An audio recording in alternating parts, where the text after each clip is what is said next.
આવનારી કોર્પોરેશનની ચૂંટણીને લઈને જે રીતે મતદાર યાદીમાં ગોટાળા ચાલી રહ્યા છે તે બાબતને લઈને વડોદરા શહેર કોંગ્રેસ દ્વારા કલેક્ટરને આવેદનપત્ર આપવામાં આવ્યું હતું।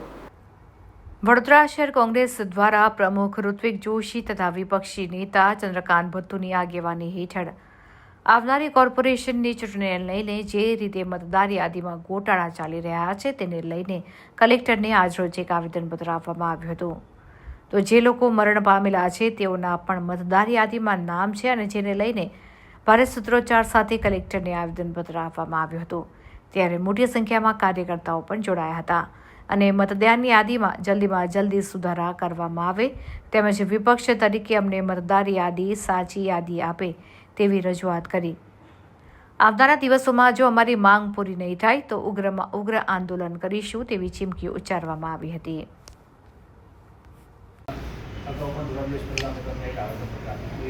લોકશાહીમાં વિપક્ષને અમને પણ એટલો સમય મળવો જોઈએ એટલે આ અમારી આપણે સાહેબ અમારી બીજી રજૂઆત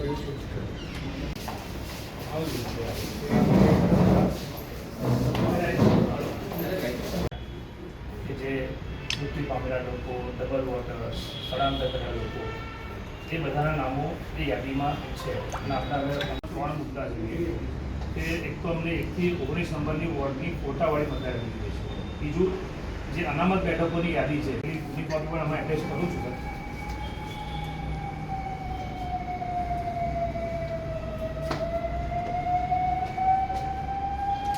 કોંગ્રેસ પાર્ટી દ્વારા વડોદરામાં આવનારા દિવસમાં જ્યારે કોર્પોરેશનની ચૂંટણી થવાની છે ત્યારે અમે વડોદરા શહેરના કલેક્ટરશ્રીને રજૂઆત કરવા આવ્યા છે, આવેદનપત્ર આપ્યું છે ત્રીજી વાર કે કોર્પોરેશનની ચૂંટણીની જે મતદાર યાદી ફોટાવાળી છે એ કોંગ્રેસ પક્ષને કે કોઈપણ રાજકીય પક્ષને 90 દિવસ પહેલાં આપવામાં આવે।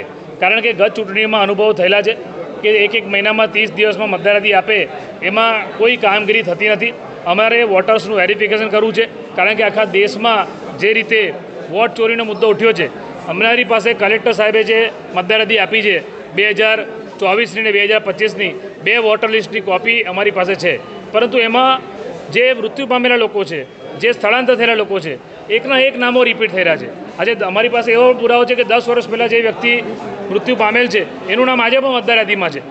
નો ડાઉટ કે ભાઈ એમના ફેમિલીવાળાએ નામ કમી કરાયું હોય કે ના કરાયું હોય, પરંતુ આપણે કલેક્ટર ઓફિસથી જેવી રીતે ચૂંટણી પંચ 18 વર્ષના મતદારોને નવા મતદારોને આપણે એડ કરવાનું કામ કરીએ છીએ, એવી રીતે જે મૃત્યુ પામેલા લોકો છે, જે સ્થળાંતર થયેલા લોકો છે, જે ડબલ વોટર્સ છે, આ લોકોના નામ પણ આ લોકોએ કમી કરવા જોઈએ। એમની પાસે પૂરતો સ્ટાફ છે અને એ સ્ટાફ લોકોની વચ્ચે જઈને આ કામગીરી કરી શકે છે। અમારી મુખ્ય રજૂઆત છે કે 1 થી 19 વોર્ડની ફોટાવાળી મતદાર યાદી અમને આપવામાં આવે। જે 1 થી 19 વોર્ડમાં જે અનામત બેઠકો છે, કઈ સીટ પર કયું અનામત છે, ST રિઝર્વ છે, SC રિઝર્વ છે, આપ જાણો છો કે OBCની બેઠકો પણ વધી છે, ત્યારે આ બધી અનામતની વિગતો પણ અમને 90 દિવસ પહેલાં આપવામાં આવે। સાથે સાથે જે મતદાન કેન્દ્રો છે, મતદાન કેન્દ્રોની યાદી પણ અમને આપવામાં આવે, કારણ કે વિધાનસભામાં જે ચૂંટણી થાય છે એમાં એક બૂથમાં 1000 થી 1200 મતદાર હોય છે અને કોર્પોરેશન જે ચૂંટણી થાય છે એમાં 800 થી 900 મતદાર હોય છે। તો ઇન્ફ્રાસ્ટ્રક્ચરથી માંડીને આ બધી ચિંતા ખરેખર કોર્પોરેશનને અને કલેક્ટર સાહેબને હોવી જોઈએ, પણ અમને વિપક્ષ તરીકે ચિંતા છે। અમને ફ્રી એન્ડ ફેર ઇલેક્શન જોઈએ છે, કારણ કે ભૂતકાળમાં ભારતીય જનતા પાર્ટીએ સત્તાનો દુરુપયોગ કરીને ચૂંટણી પંચને હાથો બાંધીને ગમે તેમ કરીને સામ દામ દંડ ભેદ કરીને ઇલેક્શન જીતેલા છે। ત્યારે ફ્રી એન્ડ ફેર ઇલેક્શન થાય, કારણ કે આખા દેશમાં જે રીતે વોટ ચોરીનો મુદ્દો ઉઠ્યો છે, આપ જાણો છો કે રાહુલજી ગાંધીની આગેવાનીમાં આખા દેશમાં જ્યારે વોટ ચોરીનો મુદ્દો ઉઠ્યો છે ને પ્રજાને પણ શંકા કુશંકા છે કે જે લોકો વોટ આપે છે વોટ જાય છે કઈ, ત્યારે તમામ પ્રશ્નો લઈને અમે કલેક્ટરને આવેદનપત્ર આપ્યું છે। અમે આશા રાખીએ છીએ કે અમારી રજૂઆતને ધ્યાનમાં રાખીને તાત્કાલિક કલેક્ટર સાહેબ પગલાં લેશે। જો પગલાં નહીં લે તો આગામી દિવસોમાં કલેક્ટર કચેરી પર આંદોલન કરવાની ફરજ પડશે, જેની સંપૂર્ણ જવાબદારી વડોદરા શહેરના કલેક્ટરની રહેશે।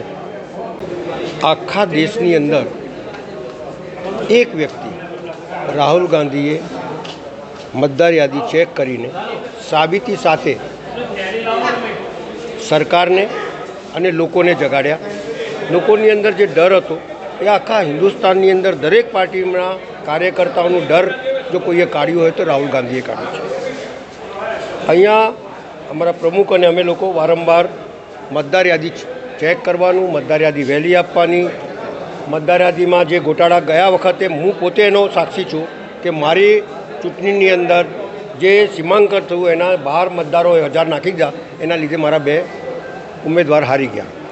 એટલે જે કંઈ બી છે એ ચોખ્ખું દેખાય છે કે અમારે પણ આંદોલન કરવું પડશે. અમારા રાહુલ ગાંધી જે રીતે આંદોલન કરી રહ્યા છે, જે રીતે અમારા પ્રમુખ આંદોલન કરી રહ્યા છે, જે રીતે ગુજરાત પ્રમુખ આંદોલન કરી રહ્યા છે, કારણ કે સત્તા પર બેઠેલા લોકો કોંગ્રેસ પાર્ટીના ઉમેદવારોને તથા અન્ય પાર્ટીના ઉમેદવારને હરાવવા માટે આ મતદાર યાદીની અંદર જે ગોટાળા કર્યા છે એને સામે મૂકે. ઈમાનદાર હોય તો તમારે બેલેટ પેપરથી ચૂંટણી કરાવો, એ તો કરાવતા નથી, પણ જે ગોટાળા છે એને બી સુધારતા નથી. એટલે આંદોલન ચોક્કસ થશે, કારણ કે અમારા દરેક ઉમેદવાર જે થોડા વોટથી હાર્યા છે આ એમના લીધે જ હાર્યા છે. પ્રશાસન દરેક વસ્તુથી મદદ કરે છે એમને, ચાહે પોલીસ ડિપાર્ટમેન્ટ હોય, ચાહે આ ડિપાર્ટમેન્ટ હોય, ગમે તે ડિપાર્ટમેન્ટ. જ્યારે અમારા ઉમેદવારો અને એમના કાર્યકર્તાઓ જ્યારે અંદર જાય તો એમને ઘૂસવા દેતા નથી. એમના 100 ટોળાઓ અંદર ઉભેલા હોય છે. એ તમામ બાબતો શંકાના દાયરામાં નહીં, શંકા જ છે અમને, અને શંકા દૂર કરવા માટે અમે આવેદનપત્ર આપ્યું છે. નહીં માને તો શહેરમાં આંદોલન થશે અને બહુ જબરજસ્ત આંદોલન કરીશું. અમે છોડીએ નહીં, કારણ કે અમારા ઉમેદવારને હરાવવા માટે જે સત્તા પર બેઠેલા લોકો પ્રયત્ન કર્યા છે એને અમે સાખી નહીં લઈએ, એ અમારી માંગ છે.